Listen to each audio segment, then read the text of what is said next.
नमस्कार। मैं मध्य प्रदेश के राजगढ़ ज़िले में हूँ और राजगढ़ ज़िले के नरसिंहगढ़ में हूँ। ये किला है। इस किले को देखने के बाद मन में एक ही विचार आता है कि जो नूतन है कभी न कभी पुराना होगा। जो आज अमृत है कभी वह जहर भी हो सकता है। जमाने में नरसिंहगढ़ रियासत का बड़ा नाम था। चैन सिंह जी थे। 1857 के पहले उन्होंने अंग्रेजों के विरुद्ध क्रांति का बिगुल फूंका। नाम याद रखिएगा, चैन सिंह। भोपाल के पास अंग्रेजों ने चैन सिंह को घेर लिया, उनकी हत्या कर दी। ये चैन सिंह का बनवाया हुआ किला है। 1681 ईस्वी में, 1681 यानी 350 साल पुराना किला है। इस किले के जो अंतिम राजा थे उनका नाम था विक्रम सिंह। किला भी दिखाई गई। विक्रम सिंह की कोई संतान नहीं था, संतानहीन थे। और उन्होंने जो इस रियासत के अंतिम राजा हुए भानु प्रकाश सिंह, जो सांसद भी थे, राज्यपाल भी थे, उनके पिता यानी भानु प्रकाश सिंह के पिता को विक्रम सिंह ने गोद लिया। इसलिए इस नरसिंहगढ़ रियासत के अंतिम शासक हुए भानु प्रकाश सिंह। उनके सुपुत्र हैं राजवर्धन सिंह, जो यहाँ से एमएलए रह चुके हैं, इन दिनों नहीं है। यह किला बड़ा भव्य है और कई एकड़ में फैला हुआ है, लेकिन 350 साल पुराना किला है। नरसिंहगढ़ के लोग बताते हैं कि इस किले को श्राप है।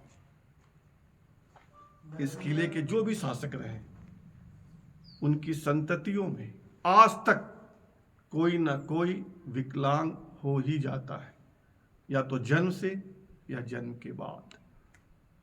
कुछ लोग इस किले को भूतिया किला भी कहते हैं, यानी यहाँ भूत निवास करते हैं।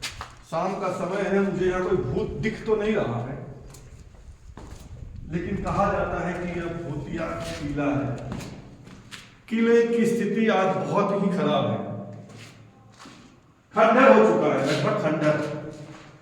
और इसको खंडर बनाने में न सिर्फ नरसिंहगढ़ के लोगों का हाथ है, जो यहाँ से कीमती सामान, दरवाजे, खिड़कियां इत्यादि निकाल ले गए, बल्कि इस किले के जो मालिकान हैं वह भी यहाँ से कीमती सामान ले जाते रहे और अपने दिल्ली, इंदौर या नरसिंहगढ़ के ही मकान में लगवाते रहे। लेकिन अगर आप देखेंगे तो आपके जहन में एक बात तो अवश्य गूंजेगा कि कभी यह किला बहुत भव्य रहा होगा, दिव्य रहा होगा, सुंदर रहा होगा, कई एकड़ में फैला किला। अब बचता है दो सवाल कि यह किला सचमुच भूतिया है। मुझे लगता है ऐसा नहीं होगा, यह अफवाह है। क्योंकि अगर कोई भूत होता तो हमसे भी मिलता। मैं तो खड़ा हूं किले के प्रांगण में, मुझे कोई भूत नहीं दिख रहा है। क्या आपको भूत दिखा? नहीं। तो इसको किले को भूतिया क्यों कहते हैं? पता नहीं। तो भूत होगा ना यहाँ?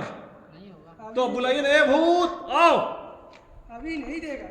हम लोग चिल्ला रहे हैं कि भूत सामने आओ, भूत सामने आओ, लेकिन कोई भूत सामने नहीं आ रहा है। हम ऊपर चलते हैं किले के छत पर और वहां ढूंढते हैं कि कोई भूत है या नहीं। और हम तय करके आए हैं कि इस भूतिया किले में कुछ घंटे गुजारेंगे, रात तक यानी सूरज ढलने तक रहेंगे। और अगर कोई भूत दिखा तो आपको भी दिखाएंगे।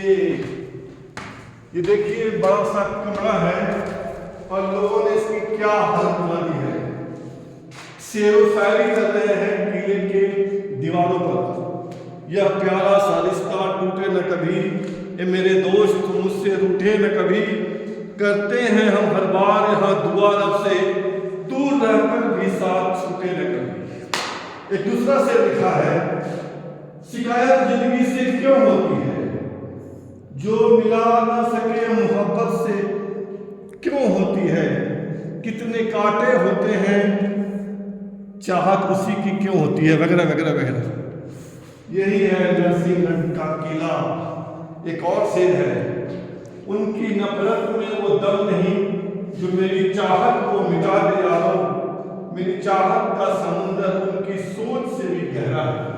और जो लिख कर गए हैं वो सीमा है। ये शानदार सा कमरा जो बता रहा है कि यह कभी शानदार भवन रहा होगा, किला रहा होगा। बाहर जो आते हैं देखिए कोई खिड़की है, या इसे क्या कहते हैं, कोई परकोटा, दूर तक फैला किला देखिए कितना भव्य रहा होगा। और किले से सटा सुंदर सा सरोवर, और उस सरोवर के किनारे बसा नरसिंहगढ़ शहर। लोग बताते हैं कि आज से 350 साल पहले भी इस रियासत की आबादी 90,000 के आसपास थी। सोचिए, आज से 350 साल पहले 90,000 की आबादी वाला रियासत कैसा रहा होगा। लेकिन समय की मार सब कुछ खत्म कर देता है एक न एक दिन। अब देखिए किले का क्या रूप है, बदरंग, टूटी दीवारें, ढहती मीनारें, न दरवाजा न खिड़की। यही है इस किले की कहानी। कई एकड़ में, मुझे लगता है 50 एकड़ में लगभग यह किला फैला हुआ है। और मैं इसका हर कोना आपको नहीं दिखा पाऊंगा, लेकिन इतना कह सकता हूं कि मध्य प्रदेश में जो किले हैं उन किलों में नरसिंहगढ़ किला नायाब था। है कहना उचित नहीं होगा। नरसिंहगढ़ किले से मैं संतोष मानव। धन्यवाद।